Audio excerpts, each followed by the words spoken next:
une levée de fonds, c'est, au sens général, la réunion des moyens financiers nécessaires à la réalisation par une entreprise d'un projet de croissance externe ou croissance organique. Ces moyens peuvent être des moyens en capitaux propres, ça peut être des moyens de financement bancaire long moyen terme, ça peut être des concours bancaires de type court terme, voire de la subvention. Là, on parle d'une approche générale. Et puis, il y a le langage commun, la levée de fonds. En réalité, c'est la levée de fonds en capital social ou, pour être précis d'un point de vue juridique, l'augmentation de capital social réservé à un investisseur.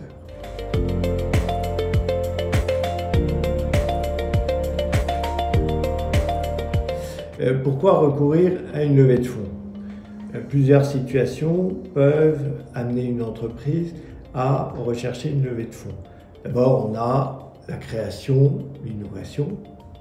On a ensuite le développement de l'entreprise.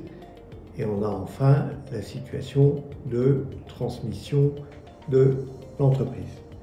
Alors, quand on dit création ou innovation, on est de fait sur l'aspect le plus risqué, puisque on va quasiment financer l'entreprise dans la phase d'initiation d'un projet pour lui permettre d'amener le projet à maturité.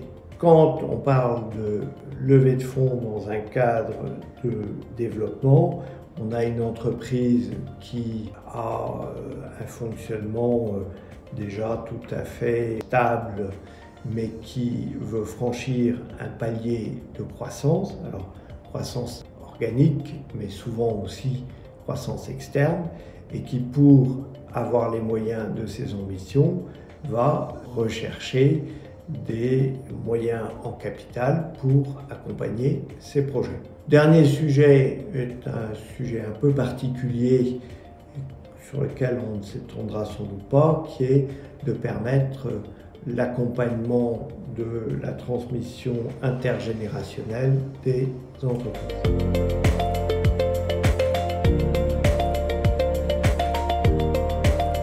Lorsqu'on finance une entreprise innovante, on finance une entreprise qui va passer par différents stades. Premier stade, on va en quelque sorte de l'idée jusqu'au prototype. Stade numéro 2, on va passer du prototype au démonstrateur. Phase numéro 3, du démonstrateur au test de marché. Et phase numéro 4, au déploiement commercial. Au premier stade, c'est-à-dire quand on passe de l'idée à la maquette ou le prototype, on est dans la phase la plus risquée en termes de financement. Et globalement, il faut considérer que cette phase initiale de la création ne peut quasiment être financée que sur ressources propres, sur subventions, sur l'obtention de prix et parfois avec le concours de business angel, type dans le Finistère Angel. Ensuite, on a une seconde étape qui est celle où on passe du prototype au démonstrateur, qui là encore n'est pas simple à financer. Puis, plus on va aller dans la maturité du projet, plus bien évidemment on va se rapprocher d'une perspective de réalisation de chiffre d'affaires et plus logiquement on va susciter l'intérêt d'investisseurs financiers.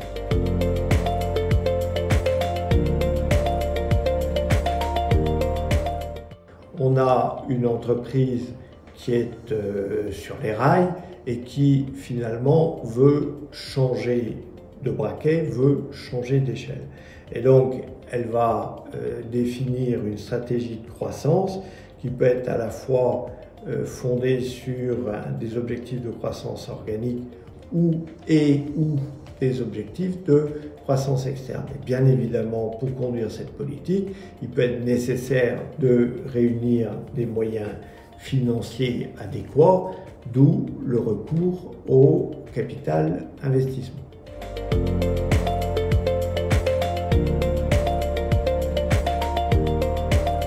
a différents acteurs. On peut d'abord avoir des acteurs qui sont plus dans une logique économique. Dire que je vais rechercher finalement quelque part un adossement entre guillemets industriel. Je vais chercher une entreprise avec laquelle j'ai des effets de synergie.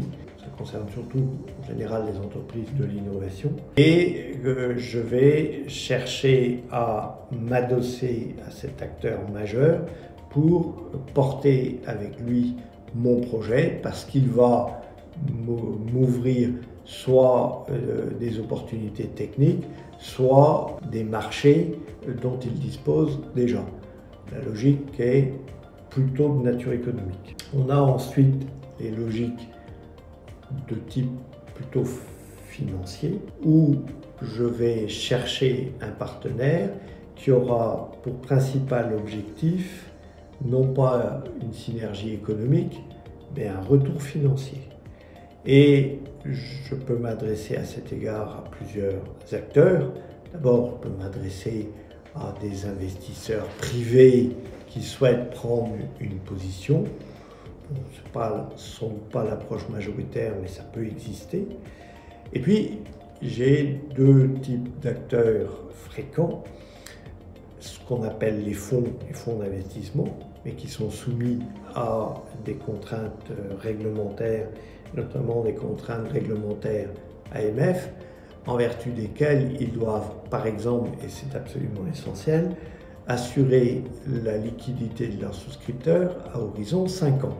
Ce qui veut dire que ça conditionne la durée de leur investissement dans un projet et par conséquent la durée de l'accompagnement qu'elles peuvent proposer à une entreprise. On a ensuite les sociétés de haut bilan des banques régionales, Arkea Investissement, Sodero, Ouest Croissance, Unexo, puis d'autres, qui elles sont dans des approches un peu différentes. D'abord, elles sont plutôt tournées vers le capital développement que vers le financement de l'innovation. Et je ne crois pas que ce soit faire offense de le dire, puisque c'est les positions qu'en général elles prennent. Et ce sont des sociétés qui sont capables de s'investir sur des temps beaucoup plus longs. Donc, une différence notoire par rapport aux fonds qui ont des contraintes de sortie sur des horizons limités. Donc, il faut se poser la question de savoir, finalement, avec qui je veux jouer. Et d'une certaine manière, la stratégie que j'aurais définie en amont conditionne aussi les acteurs vers lesquels je vais me tourner.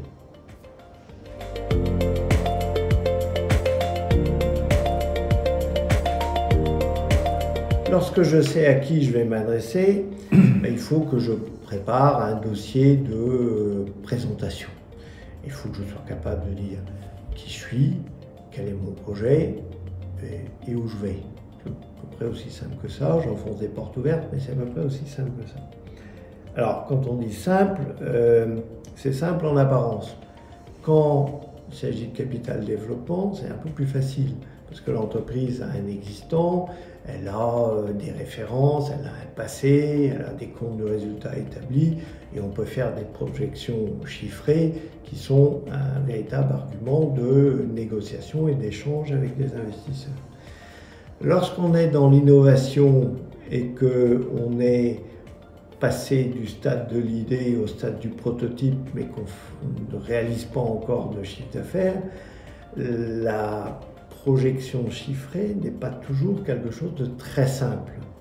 Et moi j'ai tendance à dire, raisonnons autrement. Est-ce que mon prototype emporte votre conviction, monsieur l'investisseur? Si oui, si vous êtes convaincu que ce que l'on vous présente a un intérêt et peut trouver son marché, moi je vous propose une feuille de route. Voilà où on se trouve et voilà où on veut aller. Et pour passer du point A au point B, eh bien, il y a des coûts qui sont à mettre en œuvre. Ces coûts représentent le niveau d'investissement sur lequel il est nécessaire qu'on s'accorde pour franchir l'étape de développement de l'entreprise qu'on souhaite réaliser avec vous. Voilà. Je pense que c'est aussi une autre manière de poser le sujet et de le poser avec une vision qui est peut-être un peu moins chiffrée, mais qui a le mérite d'être extrêmement pragmatique.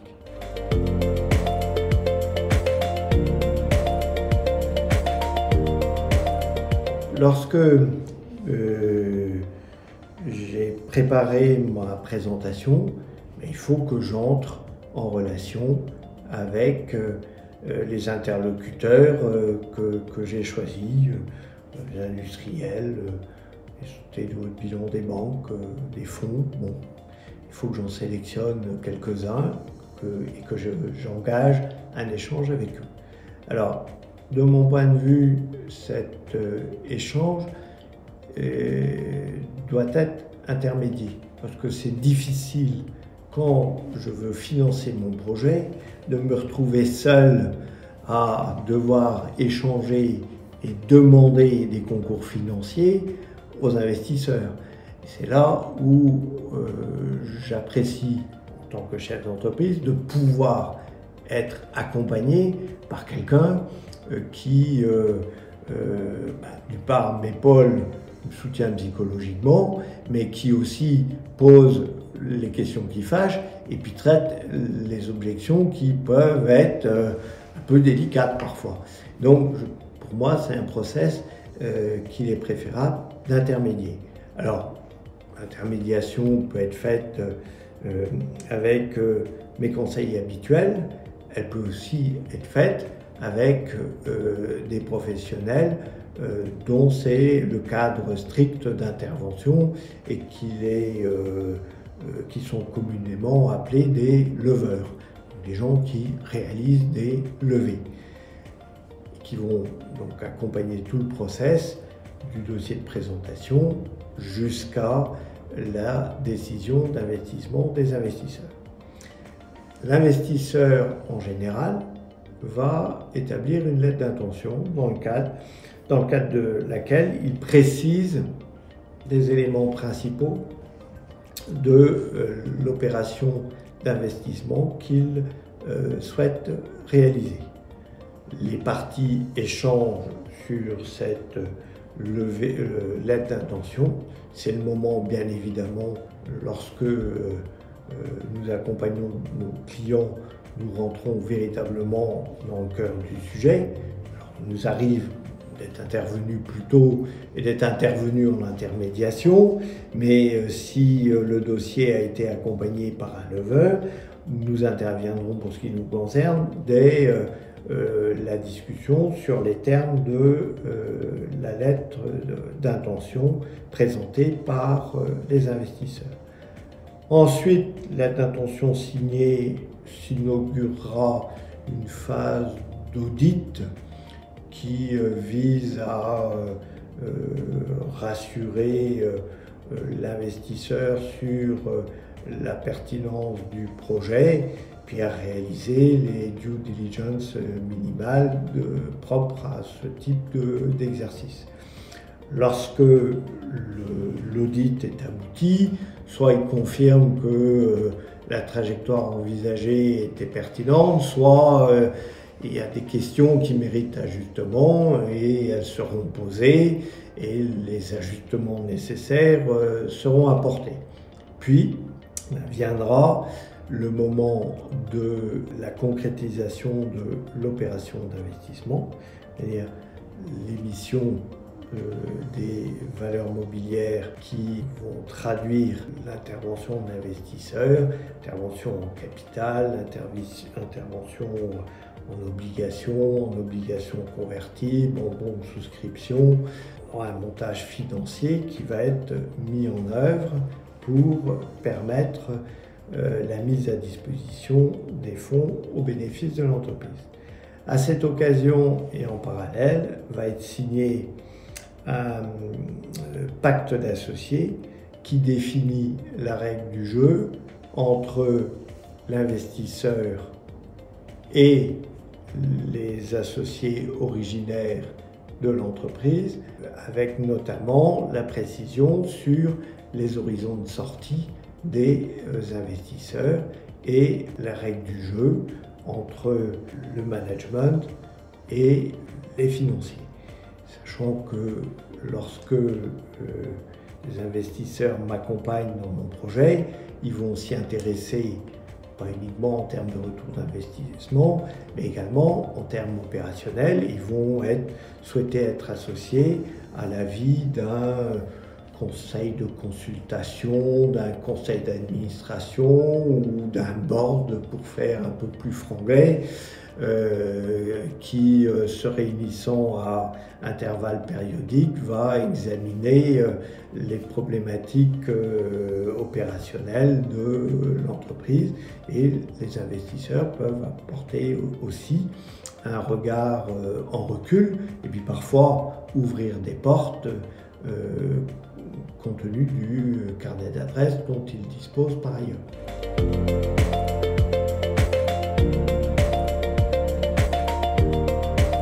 Je considère qu'il faut entre 6 mois et 1 an pour conduire une opération d'investissement.